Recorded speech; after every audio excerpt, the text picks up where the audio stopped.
ഇതിലൊരു മുന്നോട്ട് തീരുമാനമായിട്ടില്ല എങ്കിൽ അവിടുന്ന് ഞങ്ങൾ തീരുന്നത് വരെ സെക്രട്ടേറിയറ്റിന് മുന്നിൽ സമരം നിന്ന് ഈ സമരം വിജയിപ്പിക്കുന്നവരെ കേരളത്തിലെ കാസർഗോഡ് മുതൽ തിരുവനന്തപുരമുള്ള നഴ്സുമാരെ ഒറ്റക്കെട്ടായി പൊരുതും. ഗവൺമെൻറ് 2023 ഇതിനൊരു നിയമം പാസ്സാക്കിയിട്ടുണ്ട്.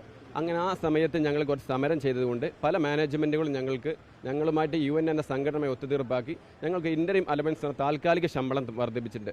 അതിൻ്റെ പേരിലാണ് ഞങ്ങൾ പിടിച്ചു നിൽക്കുന്നത്. ഇനിയും ഇങ്ങനെ പോവുകയാണെങ്കിൽ ഞങ്ങൾക്ക് പിടിച്ചു നിൽക്കാൻ പറ്റില്ല. എല്ലാ ആവശ്യ സാധനങ്ങൾക്കും വില വർദ്ധിച്ച സമയത്ത് ഈ നഴ്സുമാരുടെ സാലറി മാത്രം ഇപ്പോഴും 22ഉം 20ഉം വെച്ച് പോകുന്നു. ഞങ്ങൾ ലക്ഷങ്ങൾ ലോണെടുത്ത് പഠിച്ചിട്ട് ഞങ്ങൾ മാസാമാസം ബാങ്കിലേക്ക് ഞങ്ങൾക്ക് EMI അടക്കാൻ പോലും തികയാത്ത അവസ്ഥയിൽ ഈ നഴ്സുമാർ പിന്നെ മറ്റൊരു മാർഗ്ഗമില്ല. ഞങ്ങൾ പൊതുജനങ്ങളെ വിചാരിച്ചുകൊണ്ടാണ് ഒരു സമരം നടത്താത്തത്. എല്ലാം ഞങ്ങൾ നഴ്സുമാർ മാത്രമാണ് ഈ പൊതുസമൂഹത്തോട് ഉത്തരവാദിത്തമുള്ളതുകൊണ്ട് മാറി നിൽക്കുകയാണ്. പക്ഷേ ഇനിയും ഞങ്ങൾക്ക് കണ്ടു നിൽക്കാനാവില്ല.